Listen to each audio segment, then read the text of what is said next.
Welcome back to the DRM News Podcast.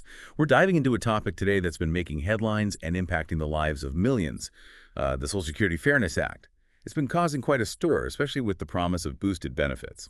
Yeah, what's particularly interesting about this is it's not just some abstract policy change. This is real-world impact with over 3.2 million people potentially seeing a significant increase in their Social Security checks, some even by over $1,000 a month. Okay, so let's break this down. For those who might not be totally familiar with this act, what exactly does it do? Why is everyone talking about it? Well, the Social Security Fairness Act was passed last December and signed by former President Biden. It essentially aims to rectify what many saw as an unfair penalty for certain workers, particularly those in public service. And it does this by repealing two provisions, the Windfall Elimination Provision, or WEP, and the Government Pension Offset, or GPO. Now, those acronyms sound a little intimidating. Can you unpack what those provisions actually did and why they were considered unfair? Absolutely. So the WEP and GPO essentially reduced Social Security benefits for people who also received pensions from jobs that didn't pay into Social Security. Think teachers, firefighters, police officers, folks who dedicated their careers to public service. It was meant to prevent what some saw as double dipping into retirement benefits. So you're telling me that someone who chose to serve their community could actually end up receiving less from Social Security because of their career choice. Unfortunately, that's exactly what was happening. The intention behind WEP and GPO might have been to create a level playing field, but the reality is that it often penalized individuals who, let's face it, often don't earn the highest salaries for their vital work. That does seem a bit counterintuitive. So by repealing these provisions, the Social Security Fairness Act is aiming to level the playing field for these public servants. Precisely. The Act seeks to ensure they receive the full Social Security benefits they've earned without being penalized for their choice of profession. And it's not just the workers themselves who benefit. The Act also extends to their spouses and surviving family members who might also see increased benefits. That's a lot of people potentially impacted by this change. Can we talk about the specifics of these changes? How much of an increase are we talking about? This is where it gets really interesting. The changes aren't just going forward. They're actually retroactive going back to December 2023. Eligible individuals will receive a lump sum payment to cover those missed benefits. Then, starting in April 2025, their monthly benefits will be adjusted. Wow, retroactive payments, that's a big deal. It is. The exact amount of the increase will vary depending on individual circumstances, but as we mentioned earlier, some people could see their monthly benefits go up by over $1,000, a significant boost, especially for those on fixed incomes. It sounds like a positive development for millions of Americans, especially those who dedicated their careers to public service. But I imagine no policy change comes without potential downsides. What are some of the concerns being raised about the Social Security Fairness Act?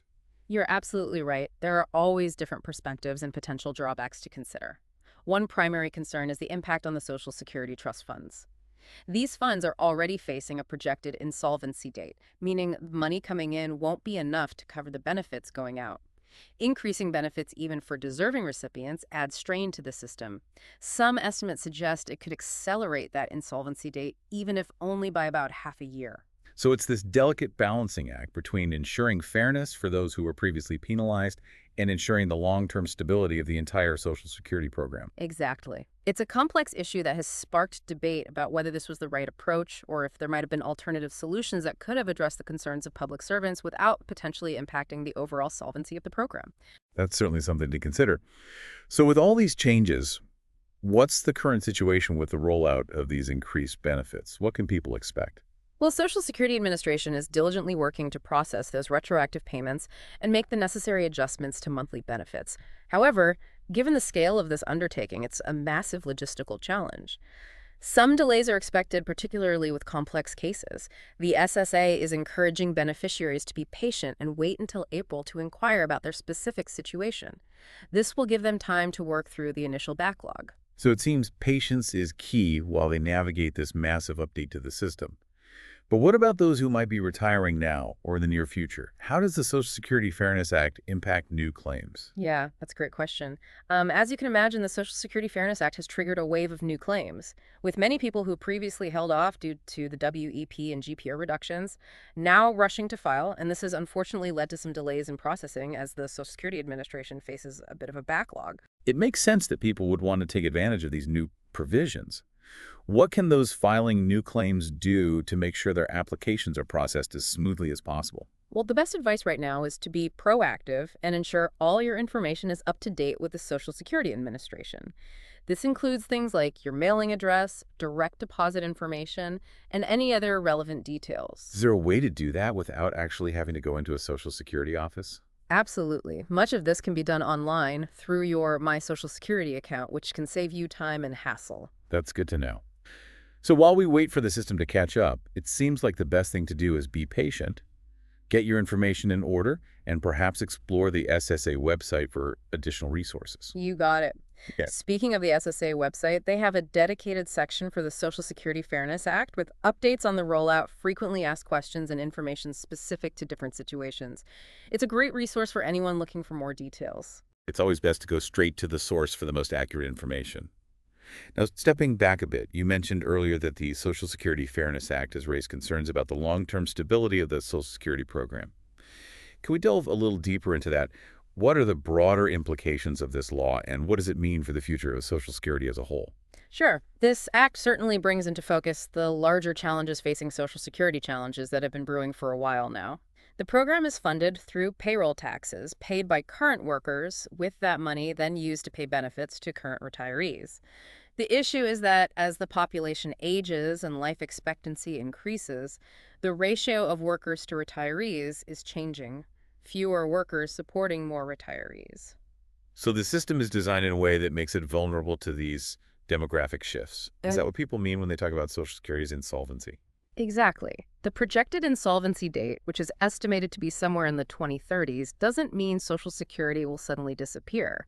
It means that at that point, the trust funds will be depleted, and the program will only be able to pay out a percentage of the promised benefits unless Congress takes action before then. I imagine there's quite a bit of debate about the best way to address this impending insolvency. What are some of the potential solutions being proposed? Well, there's no shortage of ideas on the table, each with its own set of pros and cons.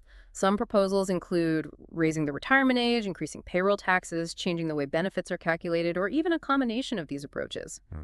Finding a solution that balances the needs of current and future retirees with the overall health of the program is a complex challenge. It almost sounds like a political hot potato with no easy or universally popular solutions. That's a fair assessment. It's tempting for policymakers to delay these tough decisions, but the longer we wait, the more difficult and potentially drastic those decisions become. It feels like that saying, kicking the can down the road. But even if Congress does eventually take steps to reform Social Security, what can we as individuals do to prepare for the possibility of a less generous system in the future? Are there any proactive steps we can take to ensure our own retirement security? Absolutely. It's never too early to start planning for retirement, and that includes thinking beyond Social Security. Diversifying your retirement income sources is key. Don't put all your eggs in one basket, so to speak. So we're talking about things like 401k, IRAs, and other investments. Exactly. Explore employer-sponsored retirement plans if available. Consider opening an IRA, and don't underestimate the power of saving. The more you can save during your working years, the more financial security you'll have in retirement, regardless of what happens with Social Security. It's all about taking control of your own financial destiny, even amidst uncertainty. But while it's wise to be aware of the challenges, let's not forget that Social Security remains a vital safety net for millions of Americans, providing a critical source of income in retirement. I completely agree. It's a program worth fighting for, worth finding solutions to ensure its long-term viability. Now, we've discussed the broad implications, but let's zoom in on the human impact of the Social Security Fairness Act. Beyond the numbers, what are some real-life stories of how these changes are affecting people? Well, there are many heartwarming stories out there. One that really resonated with me was about a retired teacher named Sarah. She spent her entire career shaping young minds, but due to the WEP, she was receiving a much smaller Social Security benefit than she should have been.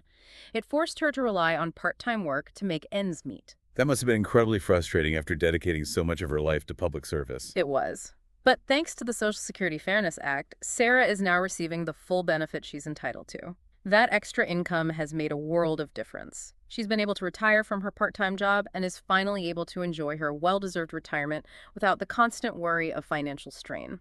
It's so inspiring to hear how this act is providing relief and making a tangible difference in people's lives. Do you have any other examples? Another story that touched me was about a retired firefighter named Michael. He had a long and courageous career, putting his life on the line to serve his community.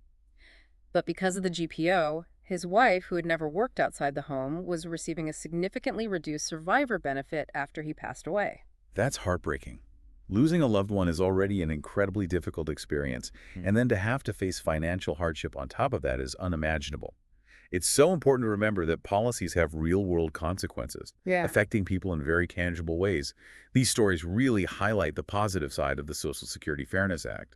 But I'm curious, even with these feel-good stories, I imagine there's still some debate surrounding this act. Not everyone is on board with these changes, right? That's true. While the Social Security Fairness Act ultimately received bipartisan support and was signed into law, there were and continue to be differing opinions about its fairness and its impact on the Social Security system as a whole. It sounds like a complex issue with valid arguments on both sides.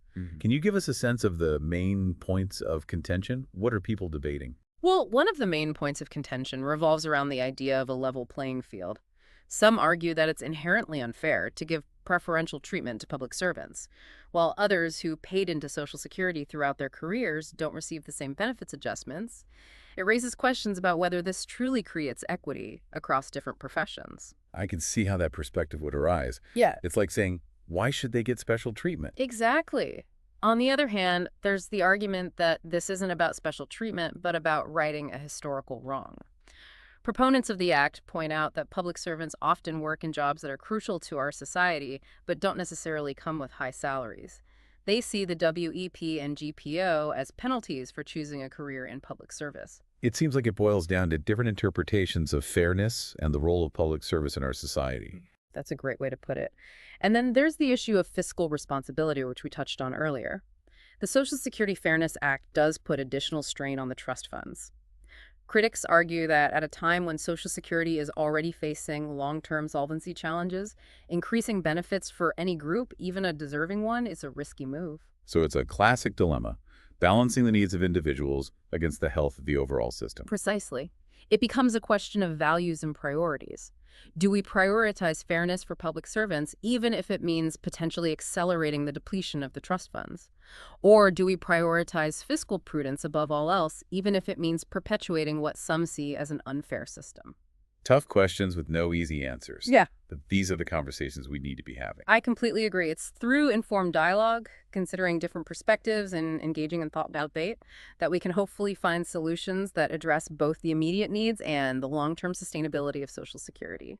You've done a fantastic job of presenting a balanced view of this complex issue. It's clearly a multifaceted debate with valid arguments on all sides. Thanks, Gul. I hope our listeners feel empowered to continue this conversation, to learn more about the Social Security Fairness Act and its implications, and to engage in thoughtful dialogue about the future of Social Security. That's a great takeaway. Knowledge is power, especially when it comes to something as crucial as Social Security. Speaking of knowledge, before we wrap up, is there anything else listeners can do to be proactive about their retirement planning, regardless of what happens with Social Security at a policy level? Absolutely. Even if Congress takes steps to address the long-term solvency of Social Security, it's wise to take control of your own financial future. The first step is understanding your own Social Security situation. Create an account on the Social Security website and access your personalized statement. This will give you a clear picture of your estimated benefits and when you'll be eligible to start collecting. That's a great starting point. What other advice would you give? Well, we touched on this earlier, but it's worth repeating. Diversify your retirement income sources. Don't rely solely on Social Security Explorer. Employer-sponsored retirement plans like 401k, consider opening an IRA, and even seek guidance from a financial advisor if needed. They can help you create a personalized retirement plan that aligns with your goals and risk tolerance. It sounds like the key takeaway is to be proactive and informed, both about the broader policy landscape and your own individual situation. Couldn't have said it better myself. This has been an incredibly insightful conversation. Thank you for sharing your expertise and for breaking down this complex topic in such a clear and engaging way. It's been my pleasure. And to our listeners, thank you for tuning into the DRM News Podcast. We hope you found this deep dive into the Social Security Fairness Act informative and thought-provoking. Remember, your retirement security is in your hands. Stay informed, be proactive, and take control of your financial future. We'll be back soon with another episode exploring a topic that matters. Until then, stay curious.